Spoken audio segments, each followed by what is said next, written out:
आज तक ब्यूरो। कहते तो यही है कि अनमोल होते हैं रिश्ते, कोई याद करे ना करे लेकिन इंतजार रहता है। लेकिन एक इंतजार ऐसा कि मां कंकाल बन जाए और बेटा पहुंचे मां से मिलने, ये हालात मुंबई शहर के हैं। यानी विजयपथ सिंघानिया से आगे की भी एक तस्वीर। विजयपथ सिंघानिया सुन रहे थे, देख रहे थे, सच समझ भी रहे थे, अपने ही खून ने ठुकरा दिया। और उसी मुंबई शहर में एक दर्द, ऐसा रिश्ता मां का जो कंकाल में बदल गया। दरअसल अमेरिकी बयार में अपनी मां को बिसार चुका बेटा जब 1.5 बरस बाद अमेरिका से लौटता है तो उसे अपनी मां नहीं, उसका कंकाल मिलता है। और किसी को नहीं पता कि मां मर कब गई। और जानते हैं वो कैसे मर गई? 1.5 बरस तक वो अपने बेटे से बात करने के लिए तरसती रही थी। दिल को छू लेने वाले इस संवाद को सभ्यता का शिखर चाट चुका है। पूस की रात में लिहाफ बन जाने वाली मां मदर्स डे के कार्ड में सिमट कर रह गई। फेसबुक के पन्नों पर मां की शान में लिखी गई करोड़ों कहानियों के आगे एक मां का कंकाल है। कंकाल जिसने हमारी सामाजिक चेतना को नेस्तनाबूद कर दिया है। कंकाल जिसने भावनाओं की आधारशिलाओं को हिलाकर छोड़ दिया है। कंकाल जिसने इंसान होने के बुनियादी सरोकारों का सच निर्वस्त्र कर दिया है।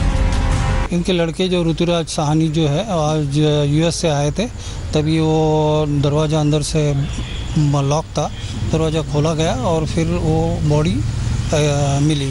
लगभग उसने 2016 में बात की थी। मुंबई के ओशिवरा थाने की किताब में इस कंकाल का नाम लिखा गया है। ये एक औरत का कंकाल है।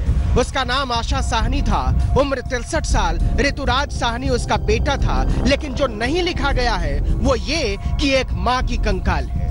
अपने बेटे से बात करने के लिए छटपटाती हुई मां की कंकाल, दुनिया वालों से अपनी तरफ देख लेने के लिए मिन्नतें करती हुई मां की कंकाल, तेजी से भागते हुए संसार से एक घड़ी रुककर पीछे पलटने का इंतजार करती हुई मां का कंकाल। इस कंकाल में हमारा भी कंकाल है, आपका भी कंकाल है, हमारी सभ्यता का कंकाल है, हमारी समझदारियों का कंकाल है। ये कंकाल हमारी रूह का कंकाल है। ये एक बेटे के बेगानेपन का कंकाल है।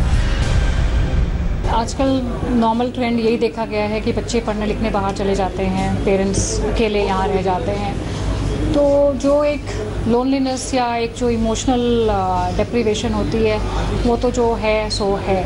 उसके साथ साथ पेरेंट्स की जो मेडिकल कंडीशंस होती हैं, बच्चे बुजुर्ग जो है वो लाचार हो जाते हैं। जरा सोचिए ना कि 5 करोड़ का फ्लैट और बेटे से 5 मिनट बात करने को तरसती थी आशा साहनी। पति केदार साहनी की 2013 में ही मौत हो गई थी। बेटा अमेरिका में जा बसा था। ऋतुराज से आखिरी बात पिछले साल अप्रैल में हुई थी और 1.5 बरस पहले हुई उस अंतिम बात का मुअम्मा ये था कि मेरा दिल नहीं लगता मेरे बच्चे, ये अकेलापन मेरी जान ले लेगा। मेरा अकेले रहने को बिल्कुल दिल नहीं करता। बिल्कुल अकेले पड़ गई हूँ मैं। या तो तुम मुझे अपने साथ ले चलो, नहीं तो मैं किसी वृद्धाश्रम में चली जाऊंगी। ऐसे नहीं जिया जाता। तुम लोगों के बिना भी क्या जिंदगी। बात तो कर ही लिया करो रोज एक बार। बस इतनी सी आरज़ू, लेकिन कहाँ मुकम्मल हुई। सिलिकॉन सिटी में बैठकर एक क्लिक पर समूची दुनिया को देख लेने वाले बेटे को नजर नहीं आया कि मां कंकाल में बदलती जा रही है। सीरिया से सिसिली तक की आवाज सुनने वाले बेटे को नहीं सुनाई दी अपनी मां की सिसकियां। वो उड़ता रहा, वॉशिंगटन से न्यूयॉर्क, न्यूयॉर्क से वेगस, वेगस से लॉस एंजलिस, लॉस एंजलिस से कैलिफोर्निया। और उसकी मां की 9 बित्ते की देह सिमटती चली गई अपनी ही हड्डियों के ढांचे में। जब तक उम्मीद थी चलती रही, चलती रही, चलती रही। और जब लगा कि कोई नहीं बचा पुकारने वाला, तो ढह गई उम्र की ढलान पर एक कंकाल।